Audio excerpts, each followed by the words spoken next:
को मुकम्मल कर लेते हैं, फिर दुआ करा लेते हैं। मैं अर्ज़ कर रहा था, मलिबतुलिया मिनल बनाति बिशैइन फ़अहसन इलैहिन्न कुन्न लहा सित्रम मिनन नार। जिस आदमी को अल्लाह बेटियां दे और वो बेटियों के साथ अच्छा सलूक करता रहे, ये आदमी गुनाहगार हो क़यामत वाले दिन। ये जब आखिरत में फ़ैसले होने लगेंगे, ये जहन्नम की तरफ जाने लगेगा, चूँकि नेक आदमी नहीं था। मेरे आका फरमाते हैं, जब ये जहन्नम के करीब जाएगा, जहन्नम से पहले एक दीवार खड़ी होगी, जो दीवार इसको जहन्नम में जाने से रोक लेगी। ये जब ये करीब जाकर देखेगा, वो दीवार नहीं होगी, वो इसकी बेटियां होंगी, उन्होंने दीवार बनाई हुई होगी। ये उस दीवार की वजह से हटकर जन्नत में चला जाएगा, इसलिए कि इसको अल्लाह ने बेटियां दी, इसने बेटियों की कदरदानी की, उनसे मोहब्बत की, उनको प्यार दिया। उनकी वजह से उनकी माँ यानी अपनी बीवी को ताने नहीं दिए, बेटियों को महसूस नहीं होने दिया कि तुम मेरे ऊपर बोझ हो। इस मोहब्बत और प्यार के देने की वजह से अल्लाह इसको जन्नत अता फरमाएगा, जहन्नम से दूर कर देगा। तो मेरे अजीज़ भाइयों, बीवी के साथ अच्छे सलूक से पेश आना जन्नत में जाने का ज़रिया है। उससे मीठा बोल बोलना जन्नत में जाने का ज़रिया है। बीवी को तकलीफ़ देना, उसके साथ बदज़ुबानी करना, उसको ताने देना जहन्नम में जाने का ज़रिया है। बेटियों की पैदाइश पर खुश होना, खुशियाँ मनाना जन्नत में जाने का रास्ता है। बेटियों की पैदाइश पर मुंह लटका लेना, कुरान कहता है ये वो आदमी हैं जो बेटी की पैदाइश पर मुंह लटका लेते हैं। वो सूरतुन नहल, कुरान कहता है ये काफरों का तरीका है। मुसलमान बेटी की पैदाइश पर खुश होता है। इज़ा बुश्शिरा अहदुम बिल उनसा ज़ल्ला वजहुहु मुस्वद्दन व हुवा कदीम। जब काफिर को बेटी की पैदाइश की खबर दी जाती है, उसके चेहरे का रंग बदल जाता है। लेकिन जब ईमान वाले को खुशखबरी इतला दी जाती है बेटी पैदा हुई है, तो चेहरा खिल जाता है। हमारे यहाँ बेटा पैदा हो, मैसेजिंग हो रही होती है, अल्लाह ने बेटा दिया, मिठाइयाँ बांट रहे होते हैं, दाइया भी घर में खुश होती है, बेटा पैदा हुआ है कुछ मिलेगा। बेटी पैदा हो तो उस वक्त इसके चेहरे पे भी कोई अच्छा असर नहीं होता, किसी को मैसेज तक नहीं करता मेरे घर बेटी पैदा हुई है, दाइया का मुंह भी मुरझा जाता है। ये कैसा मुसलमान है? मेरे अजीज़ भाइयों, बेटियों की पैदाइश पर खुशी मनाना ये जन्नत में जाने का रास्ता है। और आखिरी गुजारिश, जिसको इंशाल्लाह मैं 5 मिनट में समेटूंगा, आखिरी गुजारिश ये है, रिश्तेदारों के साथ जोड़कर चलना, उनकी शादी खुशी में शरीक होना, ये जन्नत में जाने का ज़रिया है। रिश्तेदारों से रूठ जाना, उनकी शादी खुशी पे आना जाना बंद कर देना, ये जहन्नम में जाने का रास्ता है। इस पर 20 हदीसें हैं, कई आयतें हैं। हमारा मुआशरा नमाजी भी होता है, हमारा मुआशरा तहज्जुद भी पढ़ता है, उम्रा हज भी करके आ जाता है, लेकिन ये बहन के घर नहीं जाता, वो भाई के घर नहीं जाता, इसकी चाचू से नहीं बनती, इसकी मामू से नहीं बनती। जी हमारी उनसे अनबन है, उन्होंने हमारे साथ रिश्ता सांगा नहीं किया था, वो हमारी ज़मीन दबा गए थे, उन्होंने हमारी बेइज्जती की थी, उन्होंने फ़लाने मौके पे हमारी शादी खाने नहीं आए थे, लिहाजा हमारा उनके साथ कोई ताल्लुक़ नहीं है। याद रखो, कुरान 13वां पारा, वल्लज़ीना यक़तऊना मा अमरल्लाहु बिही अन यूसल, जो लोग रिश्तेदारों के साथ आना जाना बंद कर देते हैं, सलाम दुआ बंद कर देते हैं, अल्लाह ताला फरमाता है उनके लिए जहन्नम तैयार है। और जो लोग रिश्तेदारों के घर आना जाना रखते हैं, भला वो हमारे से अच्छा करे या बुरा करे या उसका मसला है, हमारे साथ रिश्ता किया या नहीं किया या उसका मसला है। हमारी ज़मीन दबा गया, हम अपना हक मांगते रहेंगे, लेकिन घर आना जाना बंद नहीं करेंगे। उसने हमारी शादी नहीं खाई, हम खाएंगे। जो आदमी रिश्तेदारों के साथ जोड़कर चलता है, उन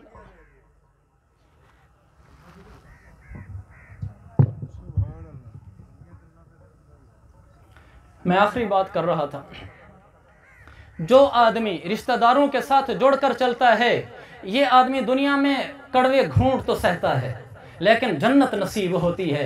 अल्लाह के नबी ने फरमाया, वसिलुल अरहम तदखुलुल जन्नत बिसलाम। लोगों, रिश्तेदारों के साथ जोड़कर चलना, तुम मरते ही बगैर दरमियान में किसी तकलीफ को देखे सीधे जन्नत में जाओगे। तुम्हें कब्र की तकलीफ नहीं होगी, तुम्हें महशर की तकलीफ नहीं होगी, तुम्हें पुल सिरात से गुजरने की तकलीफ नहीं होगी। क्यों? इसलिए कि रिश्तेदारों के साथ जोड़कर चलने में दुनिया में बड़े दुख देखने पड़ते हैं, बड़े कड़वे घूंट पीने पड़ते हैं, बड़े निस्तर सहने पड़ते हैं। वो हमारे साथ बुरे हों और हम अच्छे हों, वो हमारे घर ना आए और हम उनके पीछे पीछे फिरें, वो हमें किसी खाते में ना डालें, हम के नहीं जी आप मेरे चाचू हो, मामू हो, बहन हो, भाई हो, मैं आपका दर घर शादी खुशी गमी नहीं छोड़ सकता। आसान तो नहीं है ये काम, मुश्किल है। वो आगे से ताने भी दे कि तुझे कोई तमा है इसलिए हमारे पीछे पड़ा हुआ है, और ये बेचारा पिसता रहे, कटता रहे, अंदर अंदर छुरियां चलती रहें, लेकिन फिर भी जुड़कर चलता रहे, क्योंकि बड़े दुख सह लिए। तो जैसे ही मरेगा, अल्लाह के हबीब फरमाते हैं तदखुलुल जन्नत बिसलाम, बस और दुख नहीं आएंगे, फिर सीधा जन्नत में पहुंचेगा।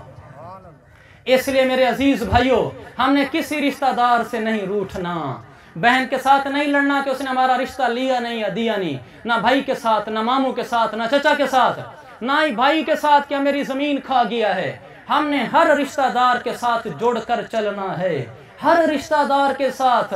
लंबे मजमून है, मैं उसको 2 लफ्ज़ों में यूँ अर्ज़ करता हूँ, सारी हदीसों का खुलासा, सारी आयतों का खुलासा। हमारा रिश्तेदार हमारे साथ बुरा हो, फिर भी मुझे ये हदीसों में फिर भी मुझे ये हुक्म है कि मैं उसके साथ अच्छा रहूं। मेरे साथ जुल्म ज्यादती करे, घर ना आए जाए, मुझे बुरा भला कहे, मेरे ऊपर इल्ज़ाम लगाए, मेरी बच्चियों पे इल्ज़ाम लगाए, मुझे फिर भी हुक्म है कि मैं उसके साथ रिश्तेदारी न तोड़ूं, उसकी शादी खुशी गमी में शिरकत करूं, सलाम दुआ उसके साथ बाकी रखूं।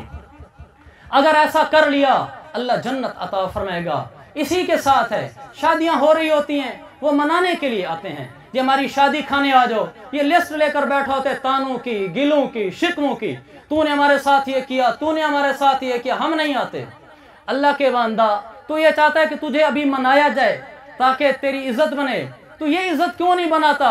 तो उसे कह दे, अच्छा मियाँ मैंने मुआफ़ किया, जो अभी ऊंचे नीचे थी ख़त्म करो, बस मेरी आपके साथ सुलह है, मैं आपके पास आऊँगा, अल्लाह आपको जन्नत देगा।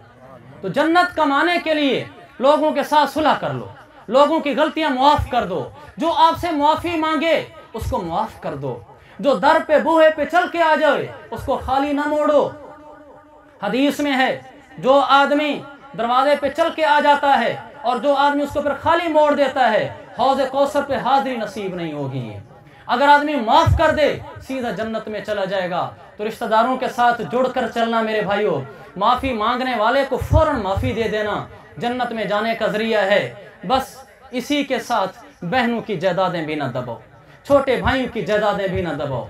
बहन को जहेज देने से जायदाद का हिस्सा ख़त्म नहीं होता, छोटे भाइयों को पढ़ाने से जायदाद का हिस्सा ख़त्म नहीं होता। क़यामत का दिन बड़ा मुश्किल है। एक बलिश्त ज़मीन, हदीस में आता है, गिठ कहते हैं आप लोग, एक बलिश्त ज़मीन अगर कोई किसी की दबा ले, हदीस में आता है 7 ज़मीनों तक तौक बनाकर इसके गले में डाला जाएगा। बहुत मुश्किल है मेरे भाइयों, किसी की ज़मीन न दबाओ, बहनों की, भाइयों की, दूसरे की तो बड़ी दूर की बात है।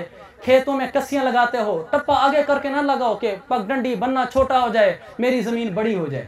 एक बलिश तुमने काबू कर ली, 7 ज़मीनों तक तुम्हें अज़ाब दिया जाएगा। इसलिए किसी का माल न दबाओ, अल्लाह तुम्हें जन्नत देगा। वक्त हमारा पूरा हो गया है, इन्हीं बातों को अल्लाह कबूल फरमाए। व आखिर दावाना अनिल हम्दुलिल्लाहि रब्बिल आलमीन।